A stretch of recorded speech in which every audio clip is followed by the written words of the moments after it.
안녕하세요, 시청자 여러분. 최근 국내 경제 기사를 보면 삼중 부담이라는 단어가 자주 눈에 띕니다. 바로 환율, 집값, 물가가 동시에 우리 경제에 압박을 가하고 있다는 뜻인데요. 특히 원달러 환율이 1478원에 근접하는 고공행진을 보이면서 금융시장 전체가 긴장하고 있습니다.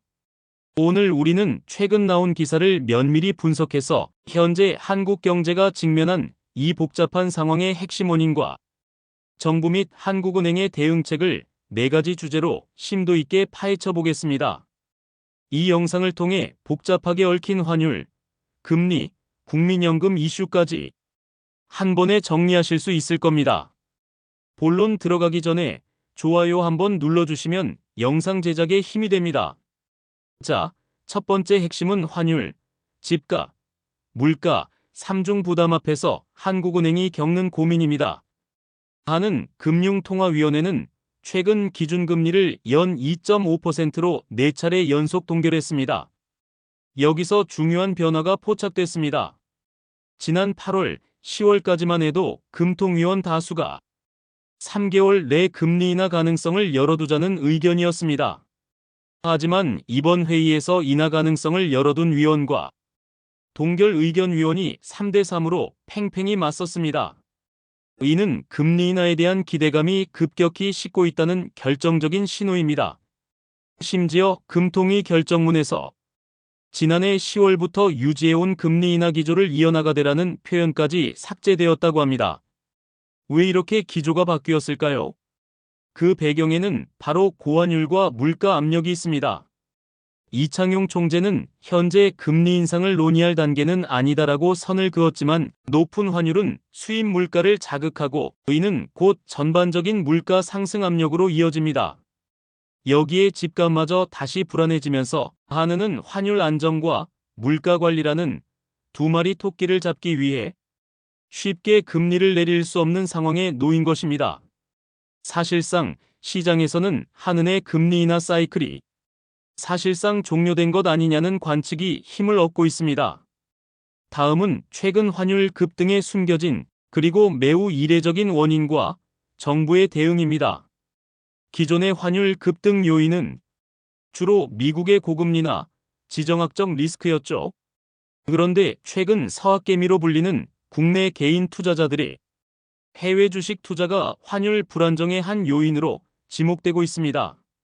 서학개미들의 해외 주식 순매수 규모가 42조 원을 넘어섰고 이는 1년 전에 비해 약 3배 가까이 폭증한 수치입니다. 서학개미들이 해외 주식을 사기 위해서는 원화를 달러로 환전해야죠. 이렇게 대규모의 달러 수요가 발생하면 외환시장에서 달러 품귀 현상이 나타나고 이는 곧 원달러 환율 상승 압력으로 작용합니다. 특히 증권사들이 고객들의 거래를 정산한 후 장 초반에 대규모 달러를 일괄 매수하는 방식이 외환시장 개장 시점에 수급 쏠림 현상을 만들어 환율 변동성을 키운다는 관측까지 나왔습니다. 이 때문에 외환당국은 이례적으로 증권사 외환 담당자들을 소집하고 현황 파악에 나섰습니다. 더 나아가 구윤철 부총리는 해외 주식 양도소득세 강화 방안에 대해서도 여건이 된다면 얼마든지 검토할 수 있다고 발언하며 환율 안정을 위해 세제를 포함한 모든 가용한 수단을 동원할 수 있다는 강력한 의지를 내비쳤습니다. 물론 당장 시행하는 것은 아니지만 정부의 긴장감을 알 수 있는 대목입니다. 다음으로 한국 경제의 만년조형 같았던 국민연금이 어떻게 외환시장의 주연으로 떠오르고 있는지 살펴보겠습니다. 정부는 기획재정부, 보건복지부, 한국은행, 그리고 국민연금이 참여하는 사자 협의체를 구성하고 국민연금 뉴프레임워크 구축 논의를 시작했습니다. 이 논의가 나온 배경은 국민연금의 압도적인 규모 때문입니다. 대신 기금의 수익성을 훼손하지 않으면서 해외 투자 집행 시기를 조절하거나 환해지 비율을 조정하는 등 국민연금 기금 규모는 이미 GDP의 50%를 넘어섰고 보유한 해외 자산 규모는 한국의 외환 보유액보다 많아졌습니다. 국민연금이 해외 투자를 늘리기 위해 원화를 달러로 환전할 때 시장에서 엄청난 규모의 달러 수요가 발생합니다. 이는 단일 플레이어로서 환율 상승에 구조적인 압력을 가하게 되는 것이죠. 정부는 이 논의가 환율 방어 수단으로 연금을 동원하려는 것은 결코 아니다라고 선을 긋고 있습니다.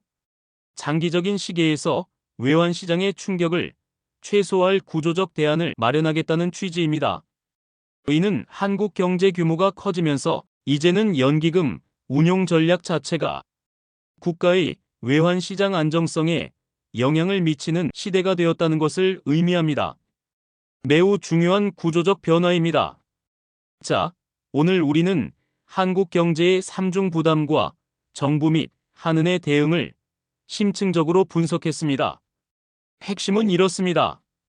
첫째, 금리 인하 기대감은 사실상 종료되었으며 한은은 환율, 물가 압력으로 인해 동결 기조를 강화할 것입니다. 둘째, 해외 주식 투자 열풍이 외환 시장의 새로운 변수로 떠올랐고 정부는 증권사 소집 및 세제 개편까지 검토하며 대응하고 있습니다. 셋째, 국민연금은 외환 시장의 가장 큰 플레이어가 되었으며 환율 안정과 기금 수익성을 동시에 잡는 뉴 프레임워크 논의가 시작되었습니다. 이 모든 상황은 당분간 원달러 환율의 높은 변동성이 불가피함을 시사합니다. 우리 투자자들에게는 이러한 상황이 위기이자 기회일 수 있습니다. 환율의 움직임에 일희일비하기보다는 환율이 한국과 미국 그리고 전 세계 경제 주체들의 복잡한 행동의 결과물이라는 것을 이해하고 달러 자산을 활용한 포트폴리오 분산 등 장기적인 시각으로 접근하는 것이 중요합니다. 오늘 내용이 복잡한 경제 뉴스를 이해하는 데 큰 도움이 되었기를 바랍니다. 다음에도 더 깊이 있는 경제 인사이트로 찾아뵙겠습니다. 영상이 마음에 드셨다면 구독, 좋아요 눌러주십시오. 더 유익한 영상으로 다음에 뵙겠습니다. 감사합니다.